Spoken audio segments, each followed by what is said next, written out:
I never envisioned myself making one, much less two videos about the Commanders' schedule release. But now that we know not only the teams they will be playing, but the sequencing, the when and the where, there are some really critical details of this schedule that I feel as if we need to go over. So I'm going to tell you about the strong built-in advantage that they have in their schedule. I'm going to tell you about the really difficult challenge they will face early in the season. And finally, I will give you my way too early record prediction.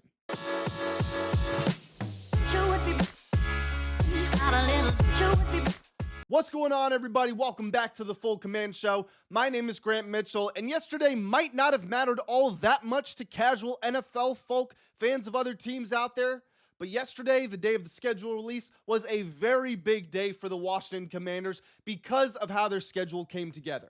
Like I teased in the intro, a very strong baked-in advantage. What is it exactly and why is it so important? I will tell you that. But then also, what is the huge hurdle that they're going to have to clear early on? And why is their season basically going to be over halfway through the year? I'm going to talk about all of that. Also going to give you my record prediction, my way too early record prediction. Do not hold me to this. Things can change. There are going to be signings. There are going to be trades. There are going to be injuries, unfortunately.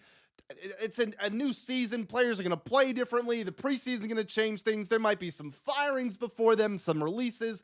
It's going to change. You'll probably get my final record prediction the literal day before the season begins.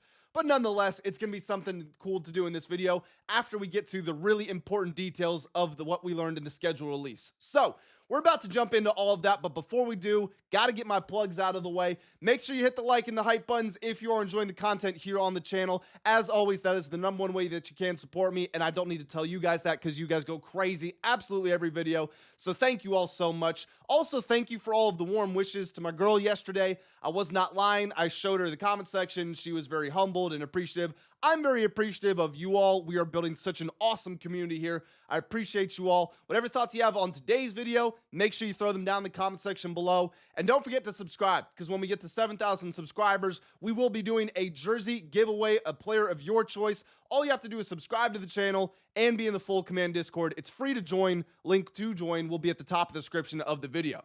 So let's talk about what we learned on schedule release day yesterday. I mentioned a big standout, a big advantage that's built into the Commanders' schedule. And I don't want to waste any time. I want to talk about it because it's something that you don't hear discussed very often, but the importance of rest. Now, the Commanders have a Week 7 bye in their schedule, which is better than the Week 5 bye. They had an international game in Week 4, or really they have an international game in Week 4. A lot of teams take their bye week right after the international game. The Commanders opted not to. They will be on Monday Night Football in Week 5. They get their bye week in Week 7. Now, that's not great, but even still, it's not as bad as it could have been. You do finish the season playing 10 or 11 straight weeks, and then even beyond that if you make it into the postseason. But nonetheless, 7 is close to that midway point. That's fine. But the bye week is not the rest that I'm even talking about. I'm talking week to week, game to game. How does your schedule compare to your opponents? If you're playing on Monday Night Football and the team you're facing last played on Sunday, well, all of a sudden you've got one less day of rest. That might not seem like a lot if we're talking 5 to 6 days of rest, but it does matter. And the data backs this up. Over the course of NFL history, the more rested teams usually perform better than they are expected to. So, really interesting note here. According to ESPN Analytics, the Commanders have one of the highest rest differentials, net rest differentials, since 2002. Now, unfortunately, the Cowboys also do, but fortunately, the Eagles have one of the lowest net rest totals in the NFL. Excuse me, I stumbled over my words there. The Eagles have one of the lowest net rest totals in the NFL this season. So here are some of the standout net rest games. In Week 8, which is against the Eagles, the Commanders have a net rest advantage of 5 days. Now, this is obviously right after the Week 7 bye. It's also at home on Sunday Night Football, so you need the fans in the stands for this one. This should be a really good game for the Commanders because obviously they will be the more rested team. But when you think about having two first-time play callers on both sides of the football, they go through a month and a half of the season, and then they get to step back, they get to self-scout, self-evaluate, and hopefully they should be able to roll that into giving a good home primetime performance in front of the fans against the Eagles. That's what you're hoping for. Week 11 against the Cincinnati Bengals, the Commanders have a net rest advantage of 3 days. Obviously, this is a Monday Night Football home rematch. The team gets the Giants on Thursday Night Football the week before. So the Bengals, just like every other team, they're going to be playing on Sunday, but the Commanders are going to have their game out of the way on Thursday. So that means that they are going to be getting what? That means they're going to be getting 9 days of rest. Let's see, Friday, Saturday, and then Sunday through Sunday. Yeah, 9 days of rest. And again, a +3 advantage on the Cincinnati Bengals. We know what happened the last time these teams met, Monday Night Football, Week 3, 2024. That's where Jaden Daniels really announces himself to the NFL. Terry has his first breakout game with Jaden as his quarterback. It would be great if they could run that back just in front of the home fans this time. And then Week 12 against the Cardinals. This is the only net rest disadvantage of at least 1 day. Sorry. This is the only net rest disadvantage of at least 1 day because they are coming off of playing Monday Night Football against the Bengals in Week 11. This is a road game as well with a rest disadvantage, but it's against the Cardinals, who might just be the worst team on the Commanders' schedule and maybe the worst team in the NFL next season. So out of every team you could have picked, this is the best team to have the rest disadvantage against. So the timing of that lines up perfectly. And all of it put together is why the Commanders actually are going to be one of the teams in the better position than all of the opponents that they're facing aside from the Cardinals. So really cool little detail. We'll see what type of impact it does ultimately have on the schedule. Now, this lineup of games is really front-loaded. The early divisional games especially. You only have one divisional game after Week 10 if you're the Commanders, and it's in Week 18. It's against the Cowboys, but at that point, both teams might be eliminated. Both teams might be guaranteed to be in the playoffs. You might get backups playing for one of the teams, if not both of them. It's just a total shot in the dark right now. This modern NFL, you never know what a Week 18 is going to look like. So even if it was Week 17, even if it was Week 16, that would make some sort of difference because you say, okay, this is definitively the last important divisional game. But again, Week 18 might not mean anything. So your divisional portion of the season could be over by Week 10. Could be over by, I think, it's the second week of November 12th, if I'm not mistaken. The playoff race is going to go on until the end of the season, but the actual division portion of it, as far as the Commanders goes, is going to be wrapped up very early in the season. So you can't depend on this, find your footing, and then get it together and be playing at a high level by the end of the year if you want to have a chance to win the NFC East. No, you got to come out the gates hot. I mean, you start the season, Week 1, Week 2, Eagles, Cowboys, on the road, both 425. At least one of those is going to be America's Game of the Week with Tom Brady and Kevin Burkhardt, if not both of them. So you have to come out firing. The reward for surviving those games, then, of course, is going home to play the Super Bowl champions, the Seahawks, who annihilated you at home last season and is ultimately, who were ultimately responsible for snapping Jaden Daniels' elbow. So really tough portion early in the season. But then we get to the second half. And this was my third big takeaway of looking at the schedule release. The second half of the season it's not a cakewalk because no such thing exists in the NFL, but it's one of the closest things that you are going to find to it.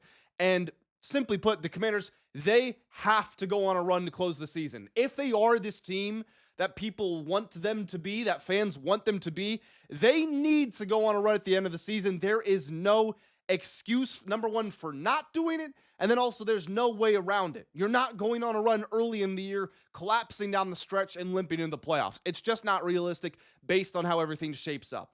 But from weeks 12 to 18, you have the Cardinals, you have the Titans, you have the Texans at home, you have the Falcons at home, the Vikings, the Jaguars, and then the Cowboys at home, possibly with their backups on the field. Again, week 18 games, you never know. But looking at this, we're talking going 5-2 in this 7-game stretch is the worst case scenario if you are contending. If you're getting into the playoffs or you hope to, you cannot go worse than 5-2. Realistically, you should be shooting for 7-0. And I know you're aiming to win every game that you play. You're aiming to go 17-0 every single season. It's not realistic. If this team is contending, 7-0 in this stretch is realistic. It is. So that has to be the mindset. And if they do something like that, if they go 5-2, 6-1, 7-0, and then they enter the playoffs with that momentum, yes, it will have been a while since they played the better competition, but they will have seen it. The young coordinators, the young players as well, all of the change, free agency and the draft and stuff like that, the team will have settled, they will have grown, they will be carrying momentum into the postseason, so it shapes up well for them in that regard. But again, the second half run is needed because starting the year 5-5 through the first 10 games would be pretty good given the difficulty of the schedule. So yes, a 5-2, a 6-1, 7-0 close, sure, but this team might start 3-7. I'm not going to pull punches. I'm not going to lie to you guys. Something like that is in the cards just because of how difficult the season starts. And I'll tell you more about that now as we transition to my official record prediction for the Washington Commanders. Let's get the new screen up and let's take a look. So this is to help everyone visualize the Commanders' record as I work my way through here. I have gone through it and I've already figured out what I think the results of the games are going to be, but I'm going to show it to you live. I'm going to talk you through how I arrived at those conclusions. And then also I'm going to explain some things that are tripping me up. So I want to break the first portion up into the first 3 weeks of the schedule. Eagles, Cowboys, Seahawks. Really at Eagles, at Cowboys, at Seahawks. I look at these 3 games, and a lot of the time I judge who's going to win, who's going to lose based on who's the favorite, who's the underdog, because you should be doing the smart thing, right? I mean, I'm not saying that you can't pick upsets and things like that, because upsets obviously happen, but they don't happen as frequently. Otherwise, they wouldn't be called upsets, right? So looking at these 3 games, the Commanders should lose all of them on paper. Now, let me explain. The Commanders will probably be underdogs in all of these games. I know that they're 5.5 point dogs on the road week 1 at Philly. Probably going to be something like 3.5 against Dallas. And then against Seattle, I genuinely have no clue. They'll be at home, so they'll get that going for them. But I think they'll be underdogs in all 3 of these games. Most people watching this would probably say the Cowboys are the worst team in this 3-game stretch. But the way that I look at this, a second straight 425 road divisional game is tough. And I think the Cowboys, with their receivers, with CeeDee Lamb and George Pickens, and the way Dak Prescott can throw the football, I think they can just overpower the Commanders' secondary in a way that the other teams can't. It's almost like they have a knockout punch. You know, when you talk about a great fighter who goes up against a brawler, and the brawler, like think Deontay Wilder, he might not be that technically skilled of a boxer, but if he hits you once, you're going down to the canvas. That's how I feel about the Cowboys offense almost. So when I look at these first 3 games, I think they're going to start 1-2. I don't know where the win is going to come from because I think they'll be underdogs in all 3 of them, but I think they upset one of these teams. You might call me crazy for this. I think the best chance of the upset might come in week 1 against the Eagles, just because there's an element of psychology to this, where if the Commanders go through the entire offseason, training camp, preseason, knowing that they are week 1 on the road in Philly, there's a different level of intensity that they are training and preparing with than if they were starting at home against the Titans, right? It doesn't do the same thing because you can't come out onto the field resting on your laurels. You have to be full systems go, ready to attack in every way that you can. And the Commanders do have first-time coordinators on both sides of the football. I'm really not that worried about Durante Jones. David Blau making his NFL offensive coordinator debut on the road against Vic Fangio is one of the worst situations that any offensive coordinator could ever be in, especially with the talent that Philly has on defense. So again, the Eagles will be favored here. They're already favored. It's tough for me to see the Commanders winning a game, but I think their best chance to do it would be week 1 against Philly. And I think they're winning one of these 3 games. So that's how I'm going to leave that. Get to week 4. I call international games the great equalizer because it feels like underdogs and favorites don't exist out there. It's just so foreign, and especially now that the NFL is going to Australia.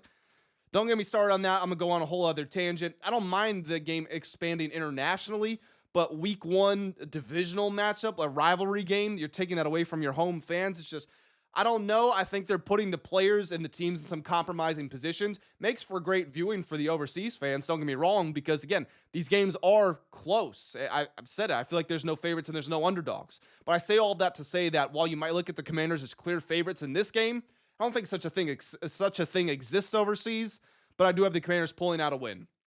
They come back for week 5 at home against the New York Giants. I have them winning that game. Anytime you see a home game against the Giants, you can count that as a win. Week 6 on the road, and this is either Monday night or Sunday night football. I think it's Monday night.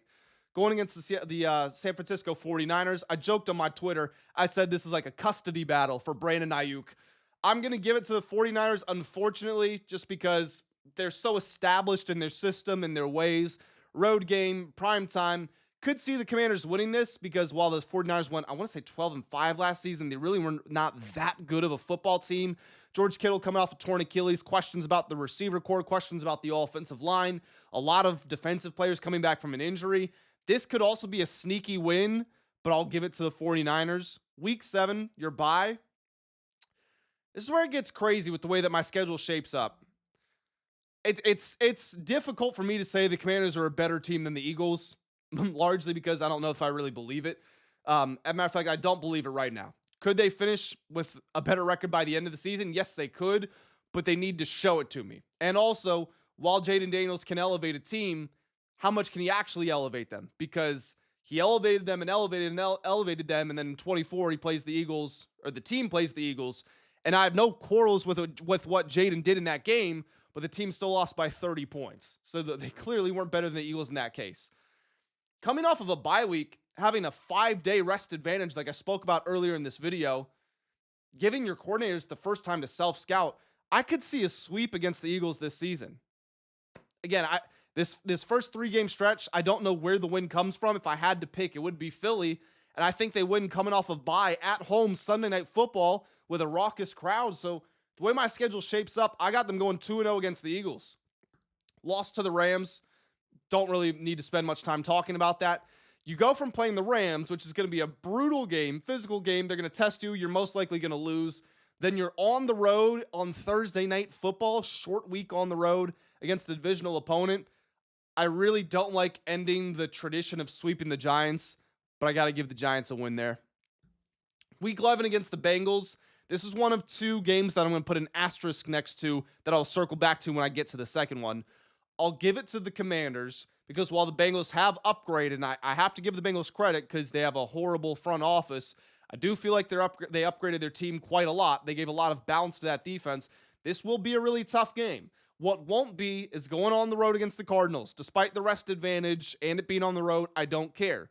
They will beat the Tennessee Titans. They will come back home to play the Houston Texans. And this is the second game that I have an asterisk next to.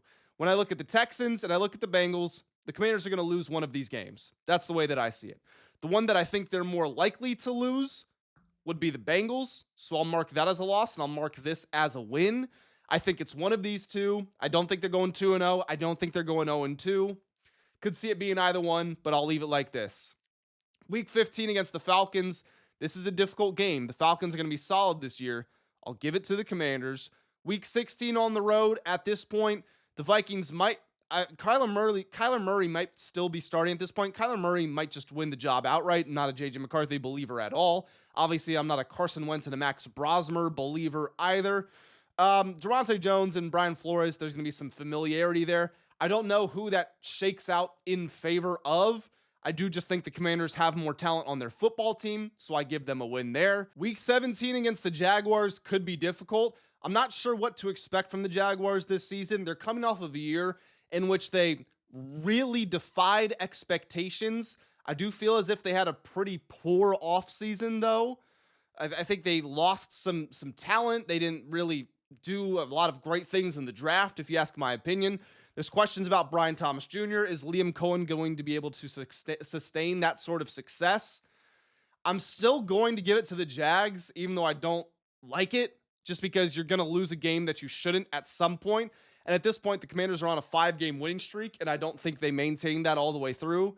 And then Week 18 is such a toss-up. It's a bad matchup with the Cowboys, like I spoke about.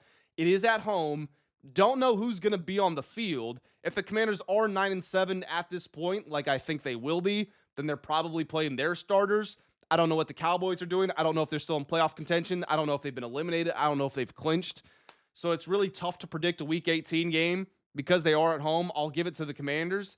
And that finishes off my schedule with a record of 10-7, which ultimately I like. I do think this is about what they'll go. I was thinking in my head 9-8, maybe 10-7. I think putting this together actually probably ended up a little more optimistic than I was expecting. Because again, I would be leaning more towards 9-8, but I have them going 10-7 as it stands right now. So what I want you all to do is jump down in the comment section below. Let me know what your record predictions are. Any standout games here that you feel like I got right or I got wrong, whatever it is, definitely let me know down in the comment section below. Gonna be busy with family, but I will be trying to read and respond to as many comments as I possibly can. If you enjoyed the video, hit the like and the hype buttons. Subscribe if you're new around here as well, so that we can get closer to that 7,000 subscriber milestone and do the jersey giveaway. You want to be part of that, join the Full Command Discord, link at the top description of this video. And yeah, that just about does it for me. So I'm gonna head on out of here, but I appreciate y'all joining me, and I'll catch you in the next one. Have a great day. Chew with me.